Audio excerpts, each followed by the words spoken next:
और सभी से प्रार्थना करते अपने अपने घरों में एक अलमारी बनाओ, उसका एक हिस्सा बनाओ, कोई ऐसी वस्तु ना हो, केवल फोटो भी उससे ऊपर वाले ताक में हो, अपने कबीर परमेश्वर के, साथ में गुरुदेव के। और सुबह शाम अवश्य अच्छा घी डाल के 100 ग्राम तक डालोगे, उतनी आपको आउटपुट ज्यादा होकर मिलती है।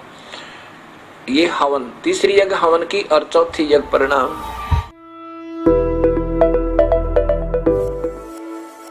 नहीं कहा जा सकता कि नित्य पाठ मत करो, ये गलत है। ये कहना कि ये व्यर्थ है। भाई आरती मत करो, 5 यज्ञ करनी होंगी पर निष्काम भाव होते हैं, ऐसा ही लिखा है, नी इच्छा। एक यज्ञ है धर्म की, धार्मिक भंडारे अनुष्ठान, ये अवश्य गुरु आज्ञा से करवाने होंगे। और सुबह शाम जोत लगावे, ज्योत एक हवन का काम करेगी। और शाम की आरती सुबह के नित्यक्रम अवश्य करने होंगे। इससे हमारे हृदय में ज्ञान यज्ञ बनी रहेगी, ज्ञान यज्ञ होती है। और ज्योत जो है, ज्योति जो जगाते हैं, ये कहते हैं अंदर की ज्योति जगाओ, बाहर की ज्योति नहीं। ना तो अंदर की जगह इनकी, क्योंकि नाम गलत, गीता के विरुद्ध। और बाहर जो धर्म से पुण्य होना था, जो लाभ होना था, वो बंद करवा दिया। ऐसे ही धन धन सतगुरु, ऐसे ही राधा स्वामी पंथ में कहते हैं ज्योति मत लगाओ, ना कोई धर्म पुण्य करना, तुम्हें भोगना पड़ेगा। अब ये अधूरे सधूरे मार्गदर्शन करके इन भोली आत्माओं को ऐसे भ्रमित कर दिया। हमने गीता में जो लिखा है वो तो करना ही करना है। हम भी उसको कहते हैं कैसे, कि जैसे गीता में लिखा है कि तुम मेरा पाठ कर अर्जुन, गीता का नित्य पाठ करता रहे तो मुझे ही प्राप्त होगा निसंदेह, कोई शक नहीं, इसमें कोई शक नहीं। केवल एक पाठ्यक्रम करते रहने से और सही नाम ना मिलने से आंशिक लाभ है, पूर्ण नहीं। यही कहना चाहे भगवान ने। कबीर परमात्मा भी यही कहते हैं कि ये जो तुम पाठ, केवल पाठ ही करते हो, चाहे वेद का करो, चाहे गीता जी का, महावीर रामायण का, और चाहे कुरान शरीफ का, पवित्र बाइबल का, या गुरु ग्रंथ साहिब का, या गरीबदास जी की वाणी का, कबीर साहिब की वाणी का करते रहो। अगर सही नाम नहीं मिला तो अधूरे और व्यर्थ है तुम्हारी साधना। इसके साथ साथ ये तो करने हैं, अगर नाम नहीं मिला तो ये सब व्यर्थ है। जैसे खेत में बीज बीजा नहीं और खाद और पानी सुचारू देते रहे तो क्या लाभ होगा? घास होगा, अन्न नहीं होगा, भूखे मर जाएंगे। ऐसे ही हमने पहले बीज बीजना है और सच्चे और सार नाम का, और उसके बाद फिर ये धर्म यज्ञ, हवन यज्ञ, परिणाम यज्ञ, ज्ञान यज्ञ, ज्योत भी जगानी है सुबह शाम, और अखंड जगा दे तो कहना है कि दिन रात चलावे। और प्रणाम यज्ञ, दंडवत प्रणाम,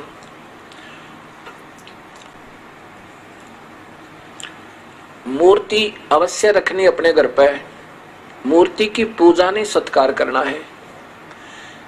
अब कोई तो मूर्ति पर अटक गया, उसी का भोग लगा, उसी की आरती तारे है, उसी का प्रार्थना करता रहे, बस बन की बात, उसी का माला डालने जा, उसी का धूप पर जोत जगा दी, ये व्यर्थ है। मूर्ति हो अपने इष्ट और गुरु की अवश्य हो। और दंडवत प्रणाम करे उनको, सीने से लगा अपने गुरुदेव की मूर्ति को, अपने इष्ट की मूर्ति को। इससे हमारे अंदर विनम्रता और उनके प्रति श्रद्धा बनी रहती है। ऐसा ना करने से भी हम अधूरे रह जाएंगे। केवल मूर्ति ही पूजता रहे, ये कबीर साहब ने खंडन किया। नादानो, तुम केवल मूर्ति पर ही आश्रित हो गए, मंत्र से ही जाप कर नहीं रहे, इसलिए मूर्ति पूजा का खंडन किया। लेकिन मूर्ति का होना अति आवश्यक है, उसे देखते हृदय में गदगद हो जाता है। जैसे हम किसी ऋषि महर्षि की मूर्ति देखें, आत्मा में भक्ति की प्रेरणा जागृत होती है। ऐसे ये मूर्तियां सेंटिमेंटल का काम करती हैं, होनी चाहिए हर घर में।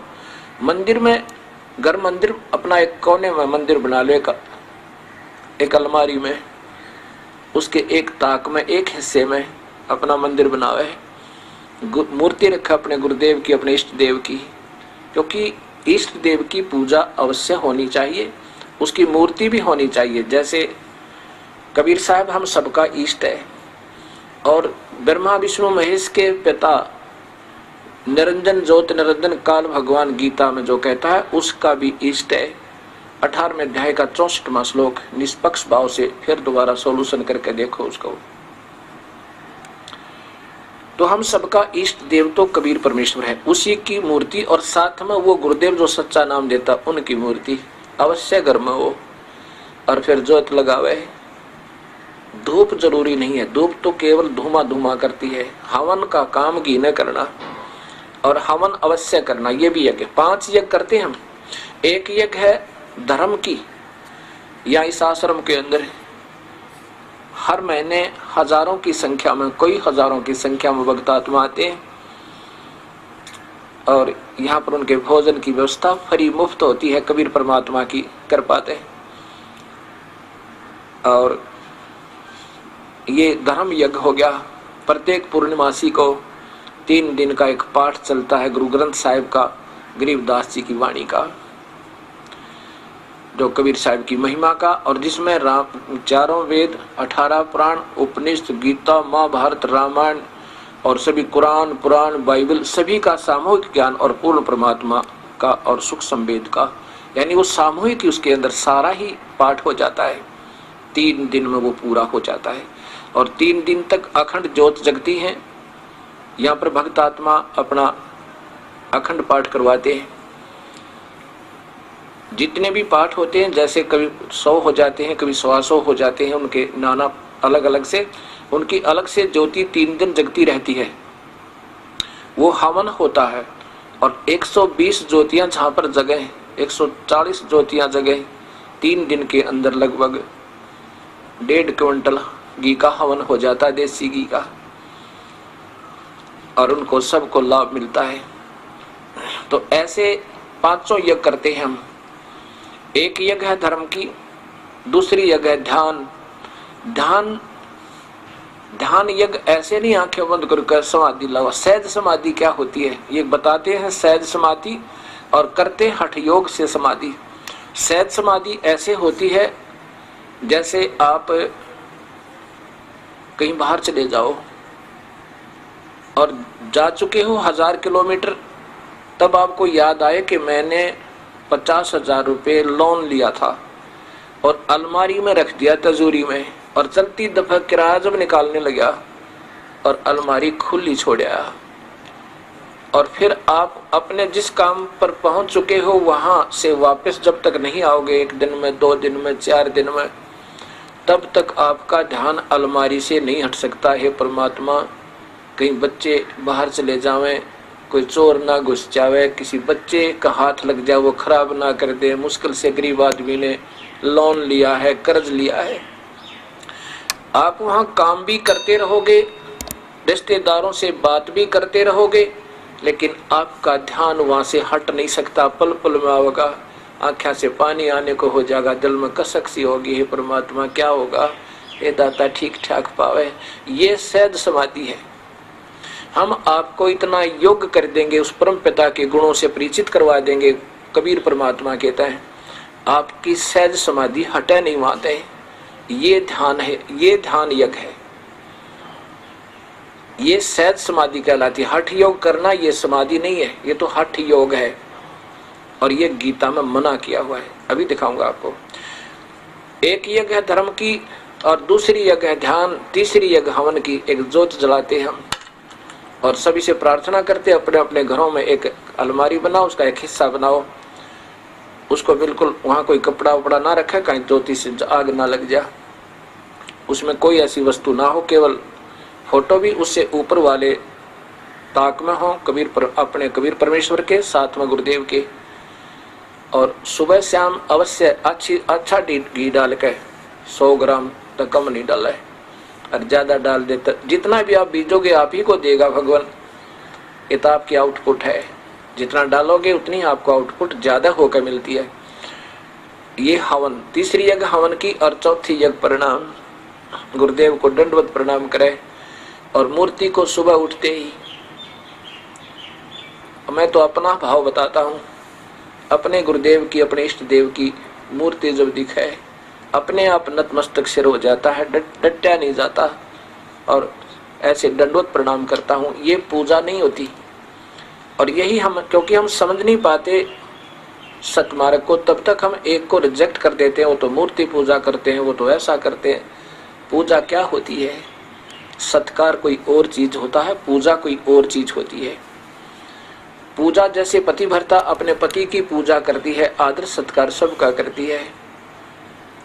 और पतिव्रता पत्नी का पति विदेश चला जा तो फोटो से वो कितना प्यार करती है, उसकी आस्था रह रहकर उमंग बढ़ती रहती है, उसके गुणों की याद आती रहती है।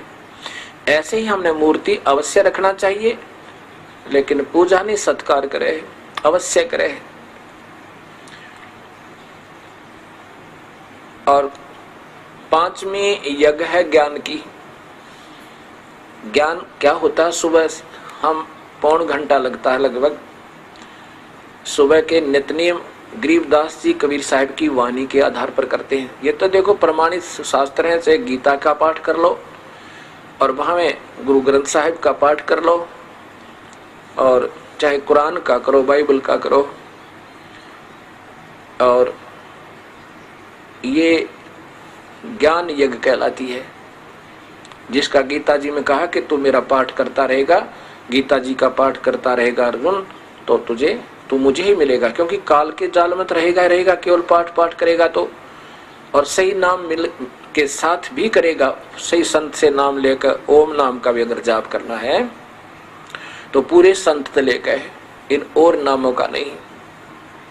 कबीर साहब कहते हैं कोटि नाम संसार में उन तो मुक्ति ना हो, वो तो करोड़ नाम है, उन तो मुक्ति नहीं होगी। और सार शब्द मुक्ति का दाता जाकू जानना कोई। अब ये ऐसा विवरण होता है इसका। अब